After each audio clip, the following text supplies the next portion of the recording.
Hey, what's going on, everybody? Appreciate you for tuning in to another episode. If you're new, welcome in. You know, thanks for giving me a shot. Hopefully, you enjoy this one. Check out some previous episodes and content, and you stick around for more. Preferably the like button, follow, or subscribe. Greatly appreciated. Now, this episode, I want to talk about the Pats Colts game. Yeah, got some views on that one for sure. So we'll get into that. We'll look at my thoughts on Drake Maye's play. Do have to talk about that. The way the game ended, obviously, will be part of the discussion. And I guess overall, as they go into the bye, let's take a moment to, I guess, assess where they are. It's a late bye, so that probably factors in to a lot of this with a young kind of new group. But we'll kind of see at the bye, take a deep breath, and look for what we want rest of the season. Let's just keep it simple. So, with all of that, got to talk about the fact that the Pats lost a close game to the Colts. They're now 3-10. It was 25-24. Colts win it at the very end. It is what it is, right? It's a game they probably should have won, deserved to win. They didn't. And you got to be honest with yourself, right? Teams that just aren't good enough lose games like this. They just do. Not saying the Colts are some juggernaut or anything. Colts have a little momentum, I guess, as they try to chase a playoff spot. But like I said, Patriots, not a good team right now. Games like this happen. But once again, silver lining. I thought Drake Maye was great. Was great. He was 24 of 30, 238, touchdown and an interception. And let's be honest, that interception was not 100% on him. He made the right decision on the throw over the middle. I think it was like a third and 8 or something, because it was down near the goal line. It wasn't third and goal because they could get a first down at the 1 yard line. So the throw was basically at the sticks to Hunter Henry. It was a bit behind him, and Hunter Henry was reaching back, hit off his arm. He went down, bounced off his body, and it was picked off at the goal line. So yes, Drake Maye, the timing was a little bit off on the throw, but it wasn't all on Drake Maye. Because the catch that Hunter Henry could make, it'd have been a tough one, but it's one he could have made. But outside of that, Drake Maye was great in this one. He showed great command. I think the Colts played a lot of zone and I think some man, but Maye was finding open guys, getting them the ball. This is another game where it was tight end heavy. Hunter Henry had 7 for 75. Hooper had 4 for 42, and Hooper caught the touchdown pass, which was a really good throw. They were in the red zone, and Maye kind of lofted it over the defender into Hooper's hands at about like the 2 yard line, and he went into the end zone for a touchdown. Really good throw. And Drake Maye showed more in this game to get you really excited for next season when hopefully there's some upgrades to the roster. Kayshon Boutte, 3 catches, 41 yards. And he had a couple of catches that were tough in traffic. So, I thought it was a good showing from him. Bourne had 3 catches, 39 yards. He's kind of becoming more and more part of things with Drake Maye. And Demario Douglas had 4 for 20. We'll say, Jalen Polk still has not gotten really going yet. I mean, we'll see. Like, I'm not one of those who thinks like he's a bust or a bum or anything right now. I just think he's just not part of it right now. Drake Maye doesn't really have a connection with him right now. Like I said, Drake Maye looks to the tight ends a lot. He looks to Bourne, especially the last couple of weeks, Bourne a little bit, Booty, and Douglas. That's kind of where his throws are going. And then Stevenson had 3 catches. Also, that's like, outlets and all that kind of stuff. So Polk just isn't really a featured part of this. Maybe next season he's probably a bigger part or whatever. We'll have to see how that goes. But yeah, I thought Drake Maye was really good. Also, Drake Maye factored into the running game again, which I think is part of the game plan. Like, he had 5 rushes, 59 yards, and included a 41-yarder. Like, he's very elusive in the pocket. Now, he did take 4 sacks, but that's going to happen with an O-line that continues to change week in and week out and still needs to be upgraded. So that should be a focus of the offseason, you would think. But as a group, they ran for 200 yards. Like, that's really good production.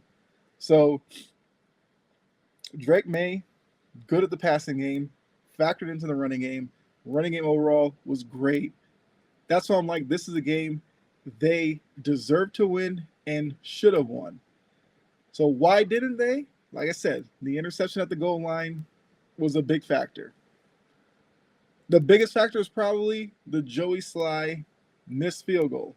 And it was very makeable, as it was basically an extra point. If that, it was on the left hash, and he hooked it left. A kick you have to make. Absolutely do. So they make that kick. It's a 27-25 Patriots win. Plain and simple. So I think that does help my reaction to this game. The fact that that kick had to be made. And in the end, that's what cost them. So looking at the defense, because yes, they did give up the late touchdown 2-pointer, which allowed the Colts to steal it from the Patriots. Once again, if that field goal is made, that last drive doesn't factor into anything. Because, to be honest with you, in terms of the overall, scheme and everything, they picked off Anthony Richardson a couple of times. One, Christian Gonzalez, which was a great read on a drag route. He undercut it, picked it off, kind of had his face mask pulled, wasn't called, and he went down. They had to review it for a little bit, but it was an interception. And then Christian Ellis had one off of a deflection over the middle that he came up with. So I thought the defense was good early on. The final drive, yeah, not their best showing. But it was like a 19-play drive or something? Like, that's crazy. So it's easy for them to probably have been worn out by then. Later on, it kind of seemed like the Colts were using Richardson more in the running game, because passing-wise, he was 12 for 24 for 109 yards. Like, that's nothing, really. He had 2 touchdowns, yes. So, it was a game where they used the running game to get down near the goal line, and then Richardson made a couple of passes. I think overall, look, as somebody who isn't necessarily high on Anthony Richardson, like watching this game, still not. He still misses throws he probably should make. He loves the deep ball, but he's not exactly the most accurate on deep balls either. He is a big guy. So when he gets going downhill, like, he is a problem in terms of bringing down. But yeah, need for him to become, I guess, more developed in the passing game. That's just thoughts on him. Kind of watching him for the first time, because it's the first time he's played the Patriots. Other games I've seen little bits, but this one I got to actually see him from beginning to end of a game. Those are my official thoughts on him. Whatever. Jonathan Taylor, they held him to under 4 yards a carry. I feel like that's a win. 25 carries, 96 yards. They held him on 100, under 4 yards a carry. Okay. So, like, it basically boils down to The interception on the goal line, which was just a really weird play, because once again, they get that, they're scoring. Like, this game should have been an easy win. I just showed you with the yardage and everything, like the Patriots move the ball. So I think for that, got to talk about Van Pelt in the offense. I thought we saw some more wrinkles. We saw a tight end shovel pass down near the down in the red zone to Hunter Henry. A wrinkle. So I feel like every week we're seeing the offense kind of evolve a little bit with the play calling and everything and stuff that Drake Maye can do. I know with games like this, I know the discourse on social media is about, oh, Jerron Mayo's this, Van Pelt's that, Robert Kraft this. I'm so done with that. Like, when they win, a lot of those people just stay quiet. Or they come with the whole, great, you're ruining our draft position. But then when they lose, they come out of the woodwork. They want Mayo fired, Van Pelt fired, they want Kraft to sell the team, they want this and that and that. It's just like, once again, I feel like I have to say this every time I do these videos. Can we get on board with the expectations for this team? They're 3-10. Vegas had them as a 4-win team. They're basically right in line with that. So why is it that every week people are acting like they're so surprised by this team? Like I said, this is a game they actually looked really good and should have won. So if you want to like nitpick on certain decisions from Jerron Mayo, fine, have at it. But I also don't need people making this crazy leap to, oh, he'll never be a good coach. He can't be a good coach. He's not a good coach. He's not the guy. It's been 13 games with, once again, a roster that was terrible under Bill Belichick his final year, with only a few changes from draft picks. It's basically the same group. But for some reason, it was terrible under Belichick. That's fine, because now some people want Belichick back. But with Jerron Mayo, it's a problem. That's where I can't get on board with some Patriots fans that are out there.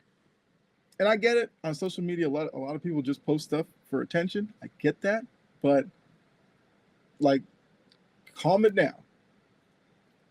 I mean, Kraft, Mayo, Wolf, all said during the offseason, not a one-year fix, multi-year fix.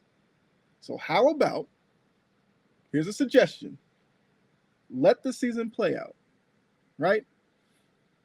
See what they do in free agency. See what they do in the draft. Then we can start evaluating Wolf. If we decide that this roster is much improved, then next season, let's evaluate Jerron Mayo and Van Pelt. Let's try that. Is that fair?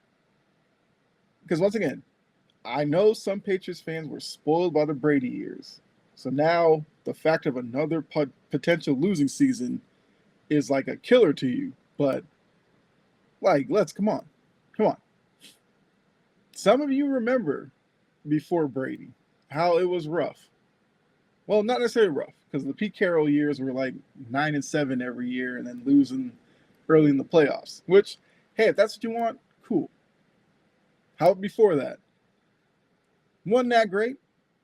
So a few years post that 20-year run, I think we'll be okay.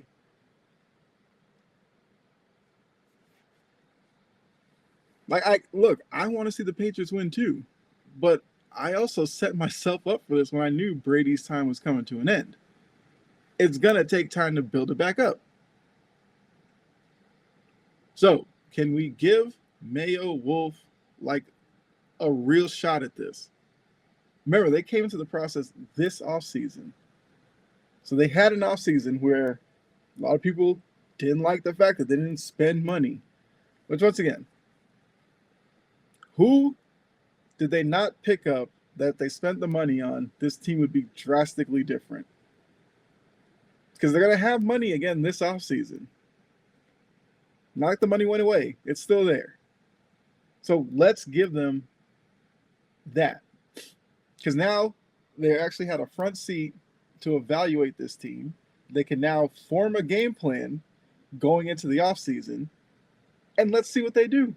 I'm willing to give them that. Like, I'm not sitting here trying to tell you that Drake Maye is going to be the next Belichick or Tomlin or who's another coach that's been around forever. Yeah, we'll just leave it at those two. Or Andy Reid. There we go. I'm not saying he's going to be that. I also don't know if he doesn't have the ability to coach a quality team, because this is not a quality team. So, like, let's hold off on that. I don't need to see it every game that they lose. Now, luckily, this is a bye week, which probably means a lot of y'all will just be sitting there stewing and just continue the anti-Mayo stuff, the anti-Wolf stuff, the anti-Kraft stuff, which I find that hilarious that Patriots fans have now become haters of Kraft the same way the NFL has by not putting him in the Hall of Fame for whatever reason. I guess that's probably another opinion for another video, but I get so tired of just seeing fans just complain about stuff that makes zero sense. There's other fan bases in the league that should be complaining about where their teams are. The Patriots, no. Like, I'm not saying you have to like fall in line with everything. Like, you can have concern about stuff Mayo has done. That, I'm not talking about that. I'm just on the widespread people who are just like, this guy's got to go, fire him now.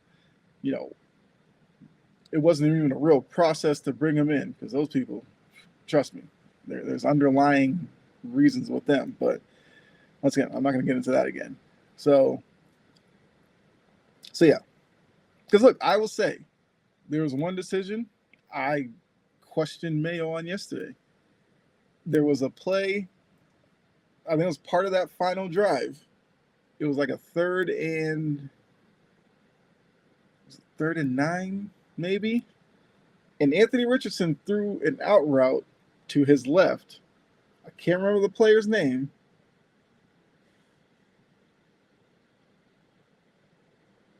Was it might have been Mallory?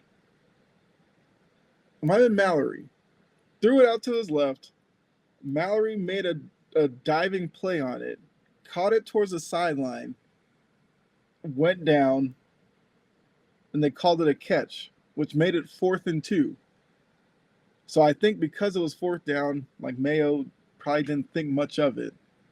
But I did not think Mallory caught the ball. It seemed like as he dove, the ball was slipping through his hand, and the ball hit the turf, which helped him secure the catch. Now, the fact that the officials called it a catch, beyond me, because the officials also had a questionable day.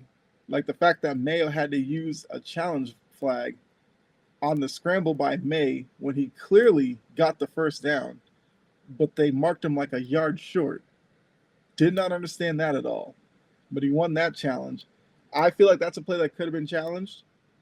It would have made it 4th and 9. That makes the Colts decision a lot tougher, because 4th and 2, they like rolled Richardson out to the right. He found a little hole, got through, got a couple of yards, and they converted, which extended the drive. So that, yeah, I thought Drake Maye probably should have challenged that. But also a first-year head coach, probably something he'll learn from. That's what I'm saying. Like, that's why I'm like, people need to just chill. Like, people cried about Van Pelt's offense being so vanilla and boring. They're putting wrinkles in, and like, I think people are still upset with him. Once again, maybe he's not the greatest play caller, but look, they gave him the shot this year. Maybe he gets replaced. I don't know. Actually, I think about that. There was another wrinkle yesterday where they brought in Jacoby Brissett to run what Indy thought was going to be a QB sneak. Instead, they brought was it Kendrick Bourne into motion. Jacoby Brissett took the handoff, and gave it to Bourne on a jet sweep basically, and picked up a few more yards than just the one they needed for the first down. I thought it was a really good play call.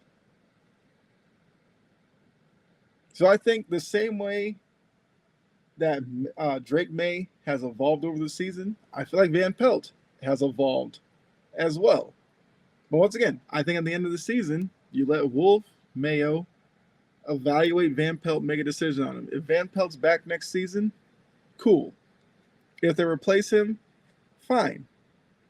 And then we'll see who they pick. And then once again, you can evaluate them on that.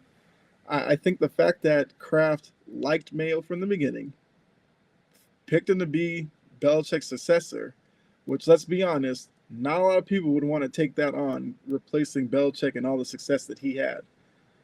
Mayo seemed like he was up for it. Like, I respect that. And now the first signs of, losing with him, people are like ready to get off board. So miss me with all of that. So anyway, Pats lose. They're 3-10. They're going into their bye. Probably a well-deserved bye. Drake Maye can actually step back and take a breath. And coming out of the bye, they have who do they have left on the schedule? So they got the Cardinals. Well, they go to the Cardinals December 15th. The 22nd, they're up in Buffalo. Then the 29th, they have home with the Chargers. And then they end their season January 5th with the Bills up in Foxborough or Gillette, whatever you want to call it. 4 tough games. So I guess for some of you, 3-14 is a possibility. So take that for what you want. Maybe that turns into a number 1 pick in the draft, which, funny enough, for a team that's rebuilding, is not kind of what you would want. I don't know, but yeah. I think the Cardinals game will be interesting. The Cardinals are very much up and down. That is winnable. The 2 Bills games are going to be tough. Let's be honest. The one up in Buffalo, weather could be involved. That's a hostile crowd. I do want to see in that environment, how does Drake Maye handle it? That's going to be good for his development. That's what these games are. It's all about development. Stop caring about their record. The record wasn't going to matter this year, even though some of y'all are trying to make it like it matters. It does not matter. They go 3-14. I do not care. All that means is higher draft pick. You're looking at different people they could bring in. That's it. So the Cardinals game, okay. Bills, like I said, see that one. Chargers are a tough team. The Chargers usually struggle against the Patriots, but this is a different regime with Jim Harbaugh. That's going to be an interesting test as well. Herbert in that offense. You still have like Khalil Mack, Derwin James, and Asante Samuel Jr. on the defense. With Joey Bosa, we'll see what the offense can do against them. So, yeah. I still like what I see from Drake Maye. Look, if any of you out there really still are questioning whether or not he's the guy going forward, I don't know what to tell you, because to me, he has all the tools to be a really good quarterback in this league. And that right there gives you a leg up on next season, because now you can factor your draft plans around Drake Maye. Not wondering about him, wondering, do you need to bring in another quarterback? And I was kind of, no, you don't need to know about that. Focus on linemen. Focus on maybe a receiver. Focus on linebackers with some speed. And let's go next year. So those are my thoughts. A game they should have won, but they didn't. So 3-10 is their lot in life. Enjoy the bye week. I guess watch some other teams play. Maybe watch the Cardinals to get an understanding of what you'll see with them in 2 weeks. That's probably what I'll end up doing. But yeah, so make sure if you like this video, hit the like button. Made it this far, leave a comment. Follow, subscribe.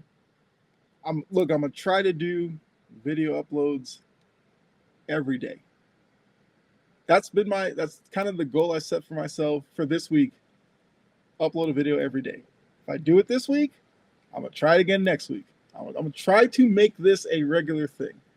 So you also know, if you're new to the channel, but if you've been following or subscribing for a while, I've been starting to put up the lives that I do over on Integrity and on other channels. I've been putting those up on my channel as well. So hopefully you appreciate those, because I have said I wanted to do like lives for my show here. To be honest with you, the timing, I find it hard to do it. So at least I'm putting those up there. You're getting those as well. I still have plans to do a live for mine. It may just turn out to do like one a week for my show, and then have those still sprinkled through, just to give you some variation. Like these recorded videos, cool, but I do think the live element brings a little bit more interaction. So maybe let's shoot for maybe Saturday, doing a live, maybe. We'll see. But yeah, try to do a video every day this week. So we're starting off strong. Other than that, yeah, enjoy the rest of your day. We're now into December, final month of the year. As crazy as that sounds. So let's finish off 2024 strong. Create some momentum going into 2025. So I'll leave you with that. So be safe. God bless. I'll catch you next time. All right? Bye.